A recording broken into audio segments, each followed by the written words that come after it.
बिस्मिल्लाहिर्रहमानिर्रहीम अस्सलाम वालेकुम। मैं असदुल्ला खान हूँ। वज़ीर-ए-आज़म इमरान खान ने नहायत दुखी और बोझ दिल के साथ जो ख़िताब किया और लाइव ख़िताब किया, उस पर कई तरह के एतराज़ात हुए। ये एतराज़ात कुछ सहाफ़ियों की तरफ से भी किए गए, एक दो मीडिया चैनल्स की तरफ से भी किए गए और ज़्यादातर अपोजिशन की जमातों की तरफ से किए गए।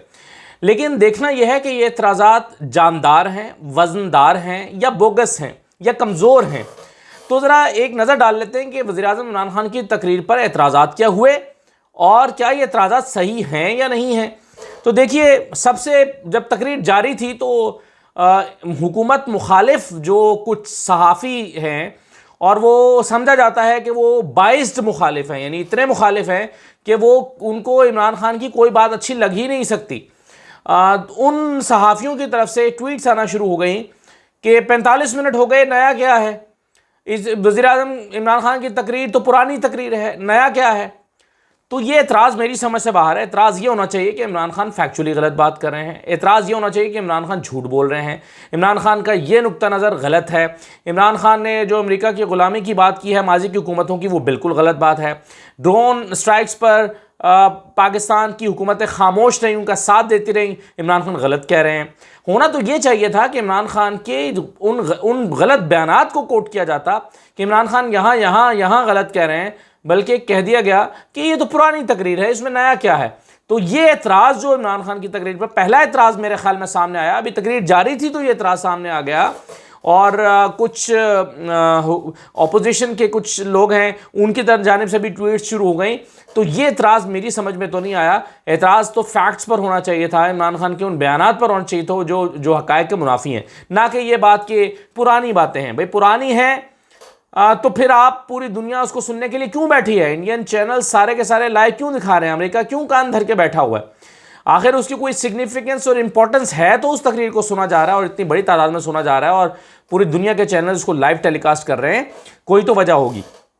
अच्छा, एक तो एतराज़ ये था। दूसरा एतराज़ ये हुआ, और अभी मैं एक चैनल की बड़ा मेन स्ट्रीम चैनल है, उसकी पहली हेडलाइन देख रहा था जिसने इमरान खान के एक फंबल को, जो कि इंपॉर्टेंट फंबल था, मैं ये नहीं कहता कि जो है वो कमज़ोर फंबल था, लाइव तकरीर चूँकि वो कर रहे थे और उन्होंने शुरू में इस्टेब्लिश कर दिया था मैं लाइव तकरीर कर रहा हूँ, और उन्होंने ना चाहते हुए, यानी वो मेरा ख्याल है वो नहीं चाहते थे कि अमेरिका का नाम लें, लेकिन उन्होंने अमेरिका का नाम लिया या उनके मुंह से निकल गया। उसकी वजह ये होगी कि सारा दिन सलामती कमेटी के इजलास में जितनी मीटिंग्स हुई, उसमें जो अफवाज पाकिस्तान के साथ बातचीत हुई, उसमें जितनी मीटिंग्स हुई, उसमें America America America America in camera session में इतना हो रहा होगा कि जाहिर है वो बैक ऑफ द माइंड भी होता है और ज़बान पर भी फिर लफ्ज़ होता है। और वो चूँकि लाइव तकरीर कर रहे थे और जाहिर है कि कोई एक सिचुएशन से गुजर रहे हैं, तो उनके ज़ुबान से अमेरिका का लफ्ज़ फिसला। लेकिन इसको सबसे बड़ी खबर बना के पेश किया गया, इमरान खान के कंटेंट को पीछे छोड़ दिया गया कि इमरान खान क्या रहे हैं।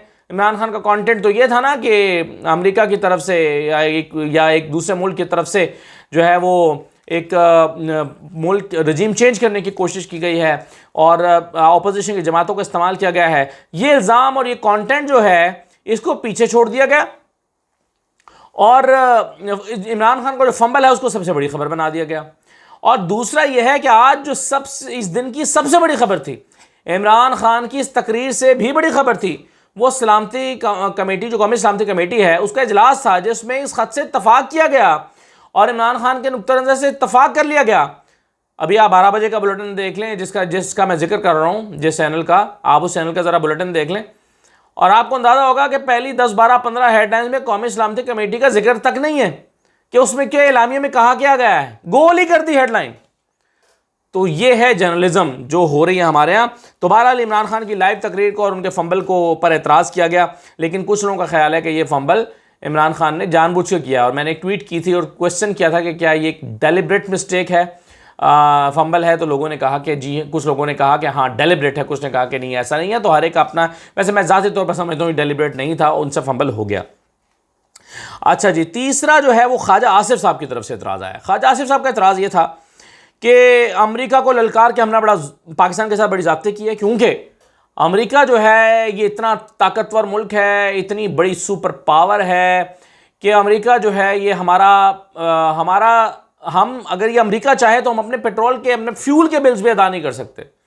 हमारी इकोनॉमी सीज हो सकती है, हम मकरूज हो सकते हैं, हम एक कदम आगे नहीं चल सकते अगर अमेरिका ने हमसे बदला लेने की ठान ली और अगर अमेरिका हमारा खिलाफ हो गया। ज़ाहिर उनका इशारा IMF की तरफ था, FATF की तरफ था और बहुत सारी चीज़ें, और इसमें गलत नहीं है, अमेरिका ऐसा कर सकता है। लेकिन सवाल यह है, ख्वाजा साहब ने जो इतराज़ किया है कि आपने अमेरिका को ललकार क्यों दिया, ये इतराज़ हुआ ना इमरान खान की तकरीर पर, आपने अमेरिका को क्यों ललकारा, आपने अमेरिका का नाम क्यों लिया, ये इतराज़ हुआ है। अच्छा, अब ये इतराज़ हुआ है तो फिर सवाल यह है कि क्या अमेरिका की ग़ुलामी को मुस्तकिल तौर पर कबूल कर लें। हम कहेंगे जी हम अमेरिका की ग़ुलामी को तस्लीम करते हैं क्योंकि हम अमेरिका के बगैर चल नहीं सकते, उसकी पाबंदियों और उसकी सैंक्शंस और उसके जो उसके कंट्रोल में जो चीज़ें हैं उसकी वजह से पाकिस्तान एक मिनट गुजार नहीं सकता, तो लिहाजा हम तस्लीम कर लेते हैं कि हम अमेरिका के ख़िलाफ़ नहीं जा सकते, वो चाहे कुछ भी करे।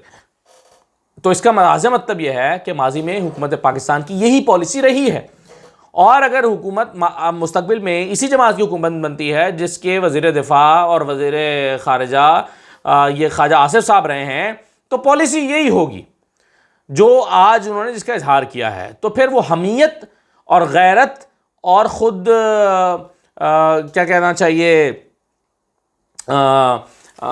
आपकी जो पाकिस्तान की खुददारी है, तो इन तमाम चीज़ों की हैसियत ख़त्म और तस्लीम कर लें कि पाकिस्तान एक ग़ुलाम मुल्क है, ये तस्लीम कर लें। ख्वाजा आसिफ साहब की बात का मतलब ये है। और दूसरा सवाल यह है कि पाकिस्तान को इस हाल में पहुंचाया किसने है? पिछले 30-40 साल में कौन हुक्मरान रहा है पाकिस्तान का, या 50 साल में, यानी आप भुट्टो के दौर से शुरू कर लें, कौन रहा है पाकिस्तान का हुक्मरान? पीपल्स पार्टी रही है, उसके बाद ज़िया-उल-हक का आए चलें, उसके बाद फिर पीपल्स पार्टी आई, फिर नून लीग आई, फिर पीपल्स पार्टी आई, फिर नून लीग आई, फिर मुशर्रफ के दौर के बाद फिर पीपल्स पार्टी आई, फिर नून लीग आई। तो कौन रहा है पाकिस्तान का हुक्मरान जिसने पाकिस्तान को इतना कमज़ोर कर दिया कि अमेरिका के इशारे के बगैर हम चल नहीं सकते? तो ये चार्जशीट जो आज ख्वाजा आसिफ साहब लगा रहे हैं पाकिस्तान के ऊपर, ये उन्हीं हुकूमतों पे लगा रहे हैं जो पहले पाकिस्तान पर हुकूमत कर चुके हैं। तो ये एतराज़ था ख्वाजा साहब का कि अमेरिका को ललकारा क्यों। अच्छा जी, चौथा एतराज़ मौलाना फजल रहमान साहब ने किया है। उन्होंने कहा कि ये जो धमकी आप कह रहे हैं कि ये तो एक तार था, एक ख़त था, और ये नहीं था और ये वो नहीं था, ये तो ऐसा नहीं था, ये अमेरिका की तरफ से नहीं है। यानी आप हकीकत को तस्लीम करने के तैयार ही नहीं है कि अमेरिका पाकिस्तान में मुदाखलत कर रहा है। और ये जो पाकिस्तान के इदारों ने और अफवाज पाकिस्तान के सरबराहान ने आज जिस ख़त को तस्लीम किया और एलामिया में इसको इंटरवेंशन तस्लीम किया गया, और एलामिया जो आया उसमें कहा गया कि ये पाकिस्तान की सालमियत और खुददारी और पाकिस्तान के अंदरूनी मामलात में मुदाखलत के मुतरादिफ है, तो अफवाज पाकिस्तान तस्लीम कर रही हैं इस ख़त की अहमियत को, लेकिन मौलाना फजल रहमान तस्लीम नहीं कर रहे। वो कह रहे हैं नहीं, ये तो वो नहीं था, ये तो धमकी नहीं थी, ये तो एक ख़त था, ये तो एनालिसिस था। भाई आज के इजलास से पहले तो चलें ये आपके शुकूक व शुबात हमारे भी थे, आपके भी थे, लेकिन आज की कौमी सलामती कमेटी के इजलास के बाद तो ये वाज़ेह हो जाता है कि ये ख़त में सब्सटेंस मौजूद था। इसके बावजूद मौलाना फजल रहमान ये बात कर रहे हैं, और यही बात शहबाज शरीफ साहब ने भी एतराज़ की शक्ल में उठाई है। उन्होंने कहा कि सफारती केबल को साजिश बनाकर पेश किया जा रहा है। ये सफारती केबल थी और यानी आपके सफारत खाने की तरफ से लिखी गई और आपने इसको साजिश करार दे दिया। भाई अगर इतनी सादा बात है तो अफवाज पाकिस्तान ने फिर आज इसको तस्लीम क्यों किया? और इस ख़त को फिर कल जो इमरान खान सहाफ़ियों को दिखाने लगे थे, दिखाने दिया जाता ना। और जो कल तकरीर करने लगे थे जिसमें वो कहते थे मैं ख़त के बारे में बात करने लगे थे, उनको क्यों रोक दिया गया था? फिर नहीं रोका जाता ना अगर इसमें कुछ नहीं है, बल्कि इमरान खान को एक्सपोज होने दिया जाता। इमरान खान एक्सपोज हो जाते अगर इसमें कुछ ना होता तो ये एतराज़ात मेरा ख्याल है अपोजिशन जो है वो एक खाली यानी कमज़ोर किस्म के एतराज़ात उठा रही है।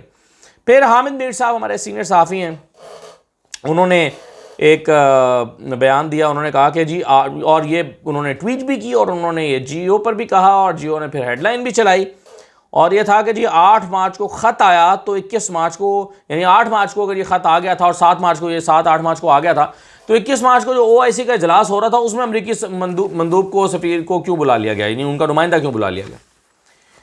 यानी मतलब कोई रैशनल तो होना चाहिए ना आर्गूमेंट में। आप क्या कहने मतलब क्या है कि आप फौरी तौर पर सफारती ताल्लुकात ख़त्म कर दें, आप अमेरिका के साथ ताल्लुकात ख़त्म कर दें, उसके सफ़ीर को वापस भिजवा दें, आप कहें कि आपका ख़त पकड़ा गया है और आज से अमेरिका के साथ सफारती ताल्लुकात ख़त्म हैं। और अगर ये कर देते, चलें फ़र्ज़ करें, और इस ख़त की बुनियाद पर वो अमेरिका के एक नुमाइंदे को इजलास में ना आने देते, तो यही सहाफ़ी हज़रात तनक़ीद कर रहे होते कि अमेरिका के साथ ताल्लुकात ख़राब कर लिए, ये तो सिफारती आदाब नहीं आते पाकिस्तान को, और पाकिस्तान को खारजा पॉलिसी की समझ नहीं है, फिर ये इतराज़ हो रहा होता। तो आप क्या करें, मतलब आपने जो ख़त पकड़ा है, आप पहले ऑप्शन, मैं पहले भी कह चुका हूँ कि इमरान खान ने ये जो ख़त का ऑप्शन पब्लिक में लाने का कार्ड है, ये आखिरी कार्ड के तौर पर इसको इस्तेमाल किया है, ये पहले कार्ड के तौर पर इस्तेमाल नहीं किया। यानी ये पहली प्रेफरेंस किसी की भी नहीं हो सकती कि इसको मौजू बना ले, लेकिन आखिरी में जब मजबूरन उनको लगा कि उनको उनकी पाकिस्तान में फिर रजीम चेंज हो रहा है और कोई कंसर्न नहीं है, कोई भी कंसर्न नहीं है, और सब सत्तू पी के सो रहे हैं और ठंडे बैठे हैं, किसी को कोई फर्क ही नहीं पड़ता, फिर इमरान खान ये खत मार्केट में लेकर आए हैं और फिर उन्होंने इसको जलसे का मौजू बनाया। इससे पहले तो वो सीरियस भी नहीं ले रहा था और ना लेता सीरियस, लेकिन ये नहीं होना चाहिए था। लेकिन क्या हल रह गया था, एक मुल्क कामयाबी के साथ पाकिस्तान में हुकूमत तब्दील करने जा रहा था तो उसको फिर न बताया जाता। तो ये जो एतराज़ जो है वो मेरे ख्याल में हमारे सीनियर दोस्त हामिद मीर साहब का है कि उनको बुलाया क्यों गया, ये समझ नहीं आती, क्योंकि यूँ अचानक सफारती ताल्लुकात ख़त्म नहीं हो सकते कि आप आन की आन में सफारती ताल्लुकात ख़त्म कर दें। वो तो आज भी नाम नहीं लेना चाह रहे थे इमरान खान साहब, लेकिन नाम उनके ज़बान से फिसल गया। अच्छा, शाहिद खाकान अब्बासी साहब ने इतराज़ किया, वो कह रहे हैं कि नहीं, ये तो जानबूझ के उन्होंने आज तकरीर में अमेरिका का नाम लिया है, अमेरिका का नाम, ये फंबल नहीं हुआ, ये गलती से उनकी स्लिप ऑफ टंग नहीं है, जानबूझ के नाम लिया है। अच्छा, जानबूझ के नाम लिया है तो फिर आप मतलब नहीं, अगर फ़र्ज़ कीजिए जानबूझ के भी लिया है तो मकसद तो यही था। अब आप अमेरिका की साजिशों को नाकाम करना चाहते हैं, नाम तो वैसे ही उन्होंने तकल्लुफ़ ही किया है, पता तो सभी को था कि किसकी बात हो रही है। अमेरिका के अलावा कौन चाहेगा, और उसको भारत की सपोर्ट के अलावा कौन चाहेगा पाकिस्तान में इतनी बड़ी वारदात डालना। तो ये उनका एतराज़ था। फिर बिलावल साहब, उन्होंने खैर मज़ाहिया बात की, उन्होंने कहा कि वज़ीर आज़म ने ख़ुद ये ख़त अपने सफ़ीर से लिखवाया, फिर उसको जारी करवाया, एक धमकी के तौर पर फिर उसको प्रेजेंट किया।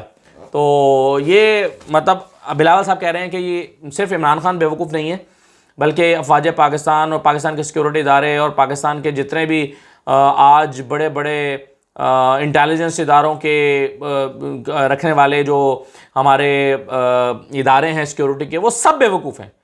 ना आर्मी को कुछ पता है, ना फ़ौज, ना एयरफोर्स की इंटेलिजेंस को कुछ पता है, ना हमारी पाकिस्तान की जो इंटेलिजेंस एजेंसियाँ उनको कुछ पता है।